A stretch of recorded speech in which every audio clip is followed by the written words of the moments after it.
नमस्कार और स्वागत है हमारी आज की इस खास चर्चा में। आज का विषय है क्रिएटिव विजुअलाइजेशन, यानी अपनी कल्पना की शक्ति से अपनी हकीकत को बदलने की कला। हमारे पास जो स्रोत हैं वे शक्ति गवायन के काम पर आधारित हैं और बहुत ही सीधी साधी भाषा में इस गहरी बात को समझाते हैं। लेकिन शुरू करने से पहले एक सवाल जो शायद कई लोगों के मन में आता होगा। मैं हर रोज अच्छा सोचती हूँ, अपने लक्ष्य के बारे में कल्पना करती हूँ, लेकिन कुछ होता क्यों नहीं? और यही मतलब सबसे बड़ा सवाल है। ये तकनीक इतनी मशहूर है, लेकिन उतने ही लोग हैं जो इसे आजमा कर छोड़ देते हैं, क्योंकि उन्हें लगता है ये काम नहीं करती। बिल्कुल। तो आज की हमारी इस गहरी पड़ताल का मकसद सिर्फ ये जानना नहीं है कि क्रिएटिव विजुअलाइजेशन क्या है, बल्कि ये समझना है कि ये कुछ लोगों के लिए काम क्यों करता है और ज्यादातर लोगों के लिए क्यों नहीं। क्या ये वाकई में कोई जादू है या इसके पीछे कोई विज्ञान है जिसे हम अक्सर गलत तरीके से इस्तेमाल करते हैं? आपने सही पकड़ा। ये जादू नहीं, ये एक मानसिक कौशल है। और किसी भी कौशल की तरह इसे सीखने का एक सही तरीका होता है। स्रोत इस बात पर बहुत जोर देते हैं कि ये सिर्फ दिन में सपने देखने जैसा नहीं है। दिन में सपने देखना तो एक वो पैसिव काम है। पैसिव मतलब जैसे मन की स्क्रीन पर कोई फिल्म चल रही हो, विचार आते हैं चले जाते हैं, हमारा उन पर कोई कंट्रोल नहीं होता। क्रिएटिव विजुअलाइजेशन एक एक्टिव प्रोसेस है। आप जानबूझकर अपनी मर्जी से एक तस्वीर बनाते हैं और उस पर अपना पूरा ध्यान लगाते हैं। तो चलिए यहीं से शुरू करते हैं। ये एक्टिव प्रोसेस काम कैसे करता है? क्योंकि कई लोगों को ये बात ही हजम नहीं होती कि सिर्फ मन में कुछ सोचने से असलियत कैसे बदल सकती है। क्या ये सिर्फ खुद को दिलासा देना नहीं है? ये एक बहुत ही वाजिब शंका है और स्रोत इसके पीछे का लॉजिक समझाते हैं।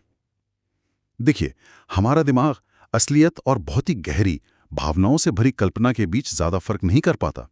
जब एक एथलीट अपने मन में बार बार एक परफेक्ट शॉट की कल्पना करता है, नया रास्ता बना रहे हैं, पहली बार चलेंगे तो झाड़ियां होंगी, मुश्किल होगी, लेकिन अगर आप रोज उसी रास्ते पर चलें तो धीरे धीरे वहां एक पक्की पगडंडी बन जाएगी, है ना? विजुअलाइजेशन दिमाग में यही पगडंडी बनाने का काम करता है। तो ये सीधे भविष्य नहीं बदलता? नहीं, ये सीधे तौर पर आपके बैंक अकाउंट में पैसे नहीं डालता, लेकिन ये आपके दिमाग की वायरिंग को इस तरह बदल देता है कि आप उन मौकों को पहचानने लगते हैं, उन कामों को करने लगते हैं जो आपको आपके लक्ष्य तक ले जाएं। बदलाव बाहर से नहीं, अंदर से शुरू होता है। ठीक है, तो ये एक तरह से दिमाग को भविष्य के लिए तैयार करना है। अगर ये विज्ञान है तो फिर इसे करने का सही तरीका क्या होना चाहिए? क्योंकि यहीं पर शायद ज्यादातर लोग मार खा जाते हैं। स्रोत इसे कैसे समझाते हैं? स्रोत इसे एक 3 स्टेप की रेसिपी की तरह बताते हैं। और जैसे रेसिपी में एक भी चीज गलत हो जाए तो डिश खराब हो जाती है, वैसे यहाँ भी है। पहला और सबसे जरूरी स्टेप है, आपका लक्ष्य एकदम साफ, यानी क्रिस्टल क्लियर होना चाहिए। इस पर थोड़ा और बताइए, क्योंकि साफ लक्ष्य सुनने में बहुत आसान लगता है पर होता नहीं है। सही कहा। स्रोत एक बहुत अच्छा उदाहरण देते हैं।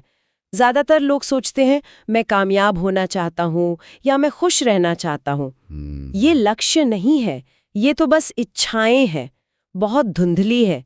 आपके दिमाग को पता ही नहीं कि कामयाबी का मतलब क्या है। क्या इसका मतलब प्रमोशन है? क्या इसका मतलब अपना बिजनेस शुरू करना है? या परिवार के साथ ज्यादा समय बिताना है। बिल्कुल, मेरे लिए कामयाबी का मतलब कुछ और हो सकता है, आपके लिए कुछ और। हाँ, ये बात तो है। को स्रोत कहते हैं कि लक्ष्य ऐसा होना चाहिए जिसकी एक साफ तस्वीर बन सके। मैं कामयाब होना चाहता हूं के बजाय लक्ष्य होना चाहिए मैं अपनी टीम को लीड करते हुए बहुत आत्मविश्वास महसूस कर रहा हूं और मेरे काम की वजह से मेरी आमदनी स्थिर और बढ़ती हुई है। अब देखिए, इसमें एक तस्वीर है, एक एहसास है, दिमाग इसे पकड़ सकता है। ये तो हुई पहली बात। और दूसरा स्टेप क्या है? दूसरा स्टेप है उस तस्वीर को वर्तमान काल में देखना, यानी प्रेजेंट टेंस में। ये सोचना कि एक दिन ऐसा होगा, दिमाग को सिग्नल देता है कि वो चीज अभी दूर है, भविष्य में है। और भविष्य तो कभी आता नहीं, वो हमेशा भविष्य ही रहता है। तो हमें सोचना है कि ये हो रहा है। हाँ, या ये हो चुका है। महसूस करना है कि वो लक्ष्य आपको अभी इसी पल मिल गया है। जब आप उस इंटरव्यू की कल्पना कर रहे हैं तो ये मत सोचिए कि मैं इंटरव्यू अच्छा दूंगा। सोचिए, मैं इंटरव्यू रूम में बैठा हूं, शांत हूं और मेरे जवाबों से इंटरव्यू लेने वाला प्रभावित हो रहा है। फर्क महसूस कर रही हैं? बहुत बड़ा फर्क है। एक में उम्मीद है, दूसरे में अनुभव। एक में आप दर्शक हैं, दूसरे में आप एक्टर हैं जो उस सीन को जी रहा है। हाँ। और तीसरा स्टेप, मुझे लगता है वो भावनाओं से जुड़ा हुआ होगा। आपने बिल्कुल सही अंदाजा लगाया। तीसरा और सबसे शक्तिशाली स्टेप है अपनी कल्पना में भावनाएं जोड़ना। सिर्फ एक सूखी बेजान तस्वीर देखने से काम नहीं चलेगा। जब वो लक्ष्य पूरा हो जाएगा तो आपको कैसा महसूस होगा? खुशी होगी, शांति मिलेगी, गर्व महसूस होगा। उस एहसास को उस तस्वीर के साथ जोड़ना ही इस प्रक्रिया का ईंधन है। भावनाएं ही हैं जो उस मानसिक तस्वीर को आपके अवचेतन मन तक ले जाती हैं। मैं भावना जोड़ने वाली बात पर थोड़ा उलझन में हूँ। मान लीजिए कोई व्यक्ति तनाव में है या दुखी है, तो उसके लिए जबरदस्ती खुशी महसूस करना तो बहुत मुश्किल होगा।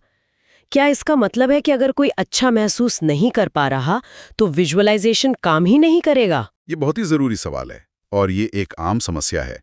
स्रोत कहते हैं कि आपको जबरदस्ती कोई भावना पैदा नहीं करनी है।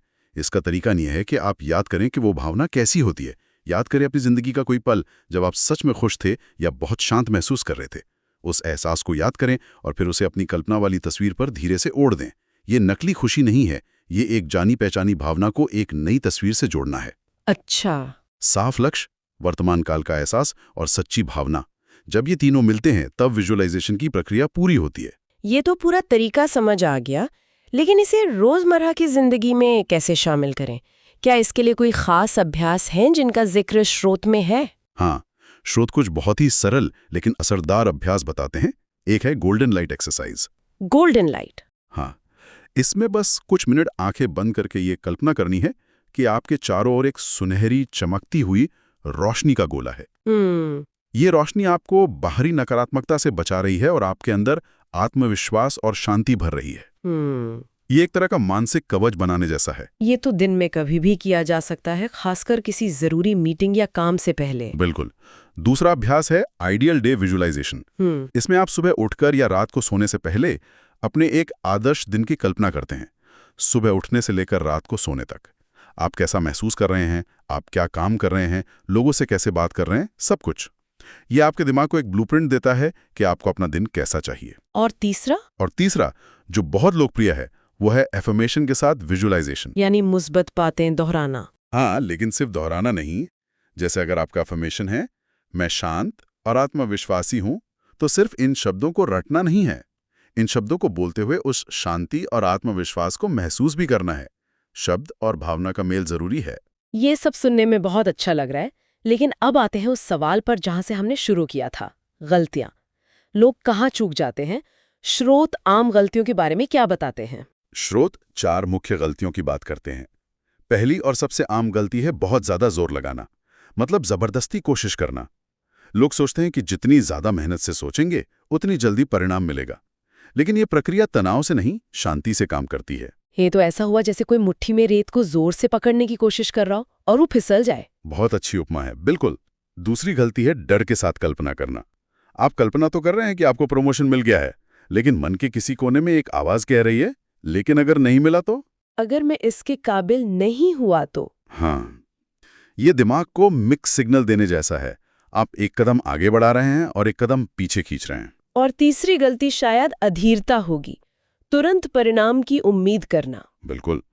आज बीज बोया और कल फल की उम्मीद करने लगे। यह एक बीज बोने जैसा ही है। आप उसे सही माहौल, पानी, धूप दे सकते हैं, लेकिन उसे बढ़ने में अपना समय लगेगा। अधीरता इस प्रक्रिया में शक और तनाव पैदा करती है, जो ऊर्जा के बहाव को रोक देता है। और चौथी गलती है दूसरों से तुलना करना। उसे तो 6 महीने में सब मिल गया, मुझे क्यों नहीं मिल रहा? सही। हर किसी की यात्रा और समय अलग होता है। इसी से जुड़ा एक बहुत गहरा विचार है जिसका जिक्र स्रोत में है। इच्छा रखो, अभ्यास करो और फिर उसे जाने दो। ये जाने दो या लेट इट गो वाली बात मुझे हमेशा थोड़ी कंफ्यूजिंग लगती है। इसका मतलब क्या ये है कि हम कोशिश करना छोड़ दें और सब किस्मत पर डाल दें? नहीं, इसका मतलब आलसी होना तो बिल्कुल नहीं है, बल्कि ये उन गलतियों से सीधा जुड़ा है जिनकी हमने अभी बात की। जाने देना उस जबरदस्ती कोशिश करने का ठीक उल्टा है। इसका मतलब है परिणाम से अपनी जिद को छोड़ना।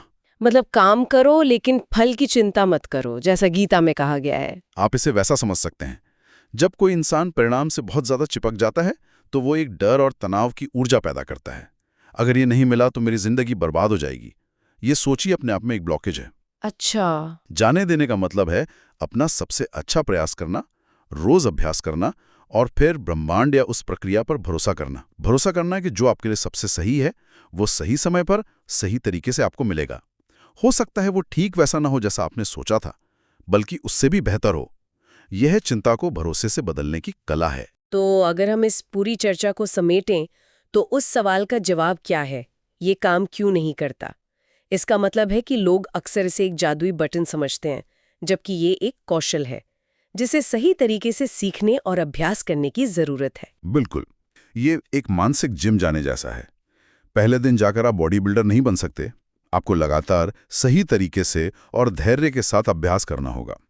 और सबसे जरूरी बात जो स्रोत कहते हैं वो ये है कि ये तकनीक पहले बाहरी दुनिया को नहीं बदलती, ये पहले आपको अंदर से बदलती है। आपका आत्मविश्वास, आपकी सोच, आपकी ऊर्जा। हाँ, और फिर वो बदला हुआ इंसान अपनी बाहरी दुनिया को बदलना शुरू कर देता है। मतलब हमें अपनी जिंदगी का रिमोट कंट्रोल बाहर ढूंढने के बजाय अपने अंदर खोजना है। स्रोत का अंतिम संदेश भी शायद यही है कि अपनी जिंदगी की बाहरी तस्वीर बदलने के लिए पहले अपने मन की भीतरी तस्वीर को बदलना पड़ता है। एकदम से। और यहीं पे मैं सुनने वालों के लिए एक छोटा सा विचार छोड़ना चाहूंगा। आज की दुनिया में बाहरी शोर बहुत ज्यादा है। सोशल मीडिया, खबरें, लोगों की उम्मीदें, ये सब हमारी अंदर की तस्वीर को धुंधला कर देता है। स्रोत हमें अपनी इस अंदर की दुनिया को संवारने पर ध्यान देने को कहते हैं।